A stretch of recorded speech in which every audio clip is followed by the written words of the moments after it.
J'ai du mal à comprendre que les gens viennent à la ville et ensuite, rapidement, manifestent pour demander que on vive à la ville comme à la campagne. Vous voyez cette minéralisation qui a été faite il y a très longtemps, puisque les villes existent depuis longtemps, eh bien, c'est un mode de vie différent, mais complémentaire. Mais dans la ville aussi, on peut agrémenter la vie en plantant, pas que des arbres, mais aussi laisser pousser de l'herbe sauvage, comme on le souhaite, quoi.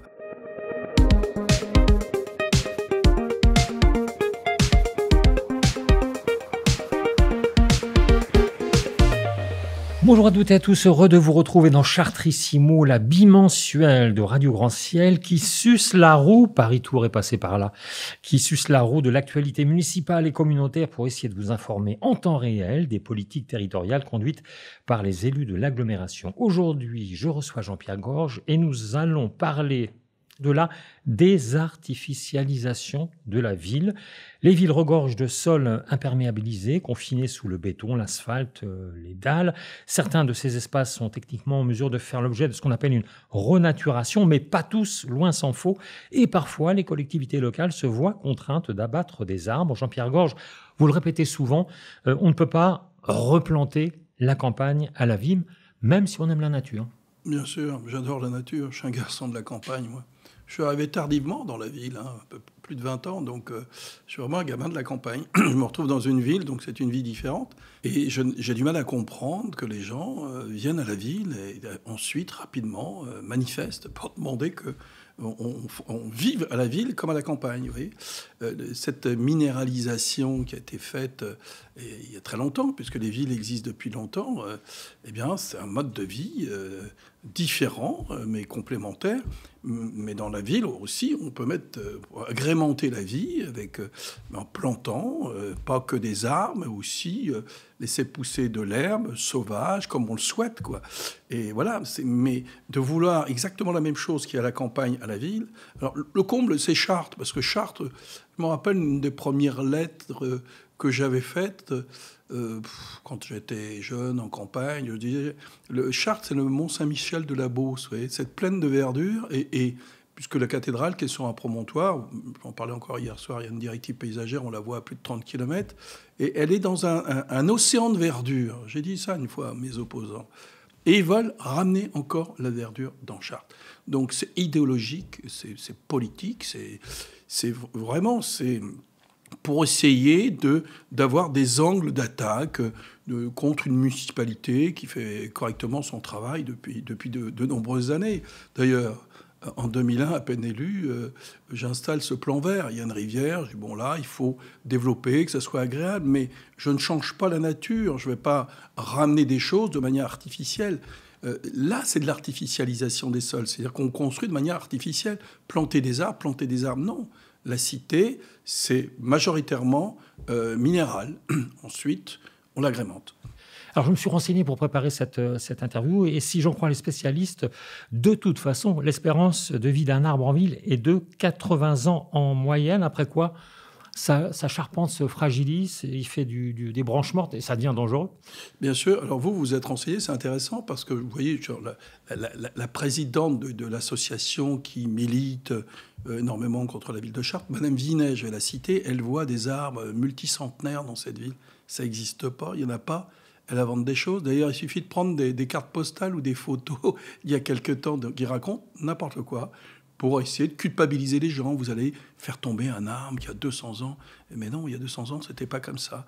Donc, ils racontent n'importe quoi. C'est l'idéologie, c'est de la politique, c'est essayer de culpabiliser.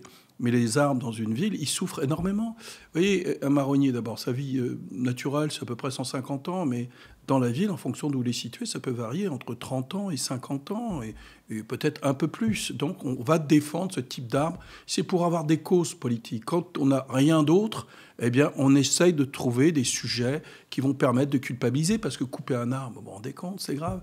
Mais à chaque fois qu'un arbre est coupé dans la ville, on en reprend 3 au moins.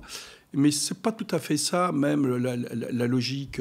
On essaye de récupérer des espaces à une époque.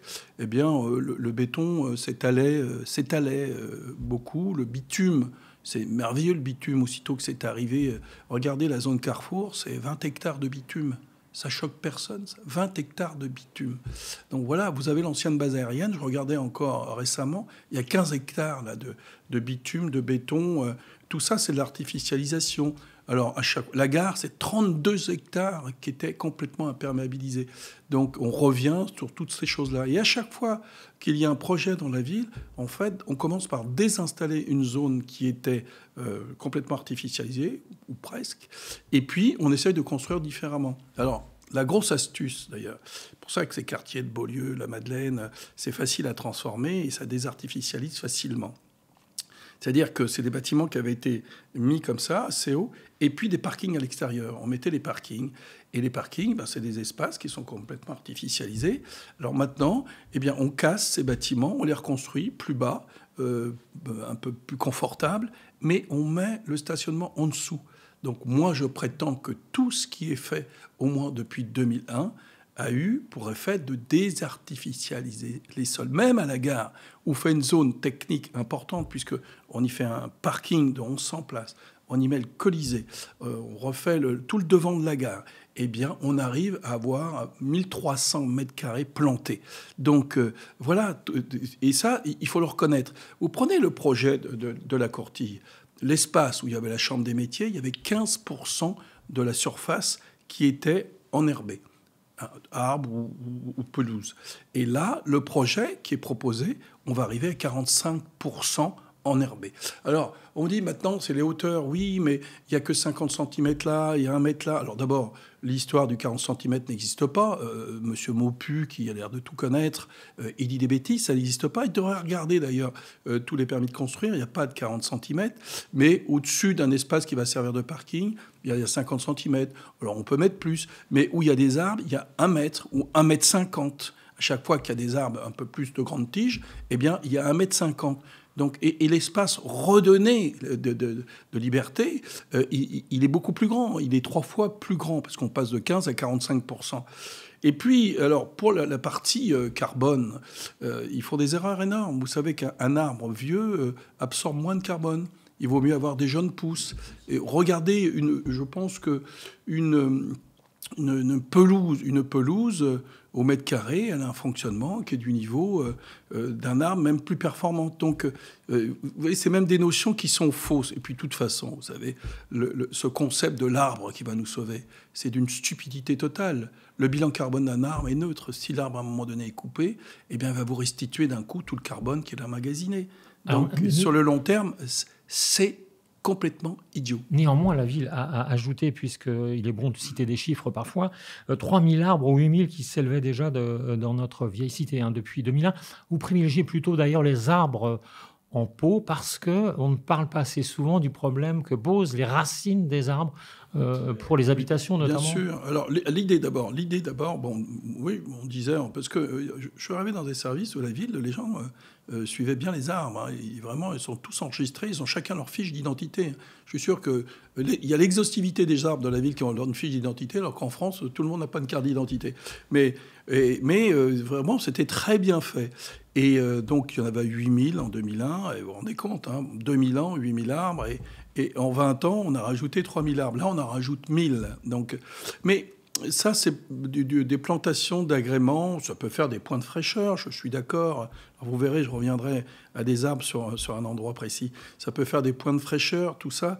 Et on en rajoute 1000. Et moi, j'insiste pour qu'on mette des fruitiers. Vous voyez, moi, je n'aime pas bien cette pelouse bien taillée où il y a des gens qui travaillent à tondre tout ça. On interdit d'aller dessus.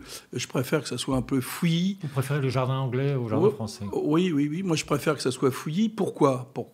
Parce que sur une pelouse, vous n'avez pas de faune qui suit tout ça. Alors, de temps en temps, si vous allez sur les bordures d'autoroute, les stations d'autoroute, vous voyez plein de petits lapins, des choses comme ça.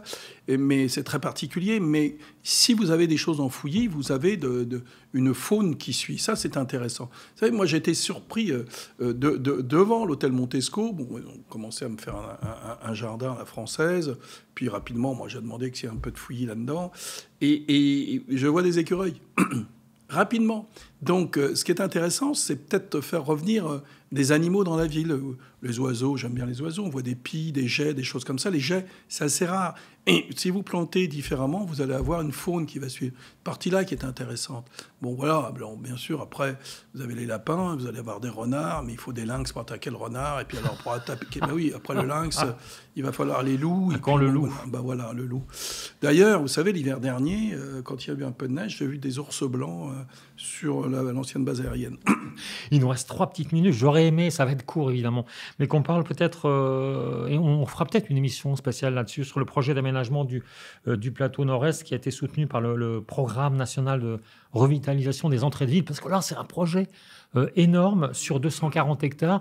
Et bon, on voit les images, ça promet, quoi. Ah bah oui, là, bon, on a mis du temps partout, vous voyez. À chaque fois, on dit qu'on est pressé, qu'on bétonise cette ville, mais on n'est pas du tout pressé.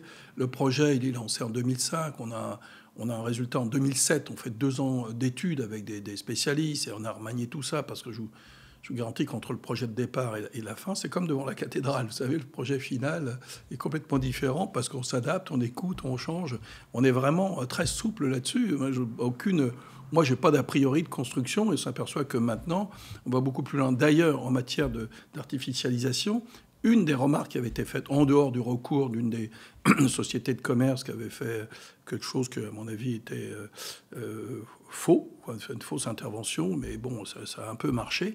Non, le reproche était qu'il y avait 3200 places de parking de surface, une voiture, 25 mètres carrés. 3200 places multipliées par 25 mètres carrés, 8 hectares.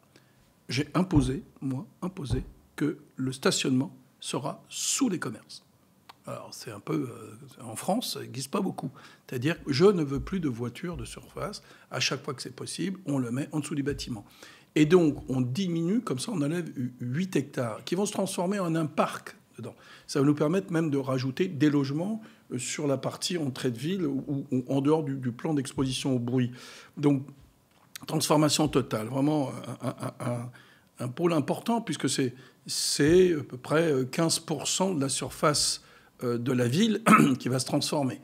Et puis, surtout, c'est l'outil qui va permettre à la Madeleine de se réorganiser sur elle-même, parce que en faisant déplacer la zone commerciale de l'autre côté, on va permettre à cette zone de mieux se développer, d'être plus harmonieuse, de se compléter, parce qu'il y a des commerces qui sont dans la zone urbaine qui ont envie aussi de s'implanter ici. Ça va libérer des hectares. Et puis, si on enlève les parkings, justement, qui sont dans cette zone dite de la Madeleine, on va pouvoir reconstruire et donner de la qualité aux gens. D'ailleurs, les gens l'ont compris. Récemment, j'ai inauguré un petit espace de jeu pour les enfants. Ils étaient là. Nos opposants sont venus manifester. Ceux qui étaient là, les habitants, ils disent « Mais pourquoi vous ne voulez pas qu'on transforme nos logements ? Et pourquoi vous voulez planter des arbres à l'endroit où on veut des logements de qualité ? Est-ce que vous souhaitez qu'on habite dans les arbres ?» Un gamin de 17 ans qui disait ça à ceux qui militent pour une cause qui n'est plus ni moins que de militantisme d'extrême gauche. Jean-Pierre Gorche, merci beaucoup. Je rappelle à nos auditeurs et à nos auditrices qu'ils pourront réécouter cette émission sur notre site www.radioranciel.fr. On se retrouve dans 15 jours pour un nouveau Chartrissimo.